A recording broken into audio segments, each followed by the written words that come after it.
इससे पहले जो लोकसभा इलेक्शन थे तब हम आपसे आह्वान कर रहे थे कि घर से बाहर निकलिए।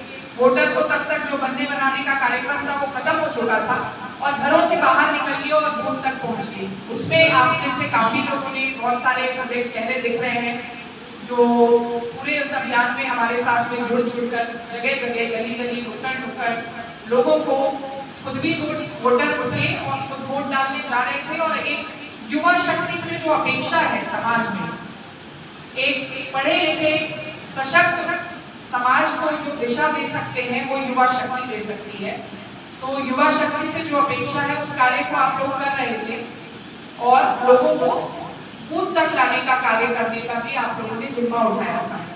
लेकिन अब हम, क्योंकि ये चक्रवात के रूप में चलता है, चरणबद्ध रूप से ये कार्यक्रम चलता है, तो अब इलेक्शंस जो लोकसभा के हो गए, लेकिन निर्वाचन कार्यालय पीछे से जो हमारा निर्वाचन आयोग है वो दोबारा से अपने कार्य में जुड़ गया है। और वो कार्य है कि नए मतदाताओं को पुनः मतदाता सूची में जोड़ना, छूटे हुए मतदाताओं को जोड़ना, एड्रेस अगर चेंज हो गया है तो वो संशोधन करना। कुछ लोग हो सकता है शहर छोड़कर चले गए हों तो उनका नाम अपमार्जन होना, उसका विलोपन होना और नई सूची में उनको अद्यतन होना। तो ये कार्यक्रम जो है ये बैकग्राउंड में निरंतर कंटिन्यूअस रिविजन के रूप में चलता रहता है। फिर कंटिन्यूअस रिविजन के बाद कुछ, क्योंकि बहुत गति देनी है, बहुत सारा इफेक्टिव एफर्ट दिखाना है, तो कंटिन्यूअस कार्य जो चल रहा था door to door, house to house वाला, उसके बाद आज हम लोग जो ड्राफ्ट रोल पब्लिश कर रहे हैं, जो मतदाता सूची पब्लिश कर रहे हैं, उसके बाद भी कुछ लोग छूट गए।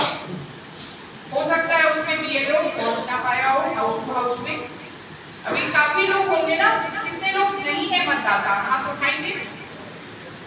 बहुत सारे लोग नहीं है। तो ये जो यहाँ बैठा हुआ एक वर्ग है, इस वर्ग को मतदाता बनाने का कार्यक्रम, और 18 वर्ष की आयु 1 जनवरी 25 तक कितने लोग 18 वर्ष की आयु में आ जाएंगे? हाथ उठाएं। होंगे 18 वर्ष के और 10, तो ये इतने लोगों को हम लोगों को जोड़ना है जो मतदाता नहीं है और 18 वर्ष की आयु के ब्रैकेट में अगर आ चुके हैं तो आ गए हैं, नहीं तो आने जा रहे हैं 1 जनवरी 2025 तक। तो ऐसे लोग अगर मतदाता सूची से बाहर रह जाएंगे तो कल को हम लोग चाहे कितना भी स्वीप अभियान चला लें कि आप वोटर बन के जो आप ये लोकतंत्र का पर्व है उसमें अपने मताधिकार का प्रयोग करें, इस तरह के आह्वान हम कितने भी कर लें, लेकिन आप जब सूची में ही नहीं है तो आपको आपका जो अधिकार है उससे आप वंचित हैं। तो इस कार्यक्रम को जोड़ने के लिए, इसको गति देने के लिए ये विशेष अभियान इस नवंबर माह में किया जा रहा है माननीय निर्वाचन आयोग के तत्वाधान में। और 29 अक्टूबर जो आज की तिथि, आज से लगातार ये 1 महीने का कार्यक्रम है और उसमें विशेष तिथियां जो है वो सही में विशेष हैं, क्योंकि उन तिथियों पर बीएलओ जो है वो बैठेंगे।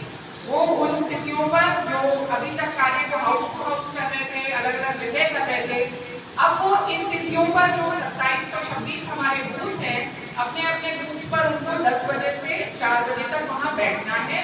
और आप अपने जो आपका एरिया है जहाँ आप निवासरत हैं वहाँ का जो बीएलओ है आपके पास वाले बूथ में आप जाकर उससे किन तिथियों में संपर्क कर सकते हैं और अपने नाम को जुड़वाने की जो प्रक्रिया है उसको संपादित कर सकते हैं।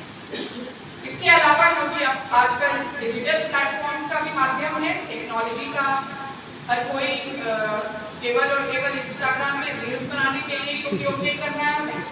हमें तकनीकी दक्षता को अच्छी और सही जगह पर लेके जाना है। और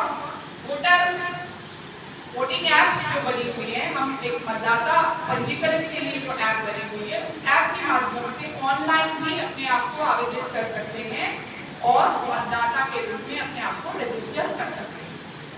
तो यहाँ उपस्थित जितने बच्चे हैं जो अभी भी वंचित रह गए हैं मतदाता बनने से, भी एक स्वर्णिम मौका है। एक आइडेंटिटी, अगर आपको सारे तरीके के आइडेंटिटी कार्ड्स में अगर हम देखें तो हमारा जो वोटर आइडेंटिटी कार्ड है उससे हमें एक सेंस ऑफ प्राइड अलग तरीके का महसूस होता है।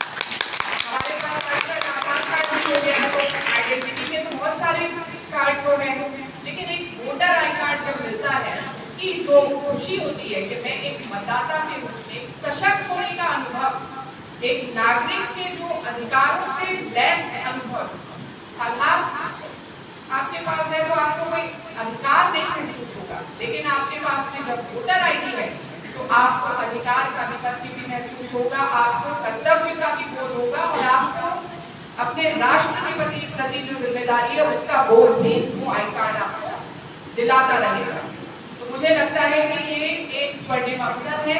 इस अवसर को हम लोगों को टैप करना है और खुद ही नहीं, खुद तो हम बनेंगे, लेकिन हमारे आसपास कोई अगर वोटर बनने से रह गया है तो नया वोटर जो है वो फॉर्म 6 भरेगा। अब मान लो घर में कोई चाची काकी रह गई है तो उनको फॉर्म 6 मत भरवा देना, ठीक है। उनको बताना कि हो सकता है इसमें आवश्यक है कि वो कहीं ना कहीं उनका पहले कोई वोटर आईडी बना होगा, शादी होकर कोई आई, मान लीजिए नई घर में आई है, पुराना जो आई कार्ड जो भी है उनके पास पुराना वोटर आईडी है, वो वोटर आईडी के डिटेल भर के ऐसे में फॉर्म 8 भरेगी, संशोधन होगा, ट्रांसलोकेशन, जो जहां से आई है वहां से नाम कटेगा और नया उनको आई कार्ड निर्गत होगा। तो इस तरीके से हमें समझना है। इसलिए मुझे लगता है हम लोग इतनी बार आप लोगों को समझाते रहते हैं कि आपका जीके भी कुछ बढ़ गया होगा, इसको लेकर बढ़ गया है। फॉर्म 6, 7, 8 और उस 8 के भी 2-3 कैटेगरी जो है, और फॉर्म 6 कब भरवाना चाहिए, फॉर्म 7 कब भरवाना चाहिए, और निर्वाचन आयोग क्या है और कब कब लोकसभा के क्या इलेक्शन होते हैं, ये सारा पॉलिटिकल साइंस का कहीं ना कहीं जीके भी बढ़ रहा है आपका। तो इस कार्य से जुड़े और पूरे मनोयोग से जुड़िए, क्योंकि आपसे हम लोगों को बहुत अपेक्षाएं हैं। इन अपेक्षाओं को धरातल पर हम लोग केवल और केवल 1-2 महीने के अभियानों से नहीं उतार सकते। इसकी सार्थकता तभी है जब ये सतत रूप से हर किसी के अंतर मन में इस विश्वास को हम विकसित कर पाए कि मताधिकार का जो उसकी शक्ति है उसका एहसास करा पाए, तो अपने राष्ट्र के निर्माण में जो हमारी भूमिका है उसके एहसास और कर्तव्य बोध के साथ ही हम इस कार्य को सार्थकता प्रदान कर सकेंगे। मुझे इसके अतिरिक्त कुछ नहीं कहना है। आप सबसे इस आह्वान के साथ कि हम सब इस कार्य में पूरी रुचि लेंगे और अपने कर्तव्य का बोध करते हुए और लोगों तक भी इस कार्यक्रम की अलग को पहुंचाने का कार्य करेंगे। इन बातों के साथ मैं अपनी वाणी को विराम दूंगी। जय हिंद।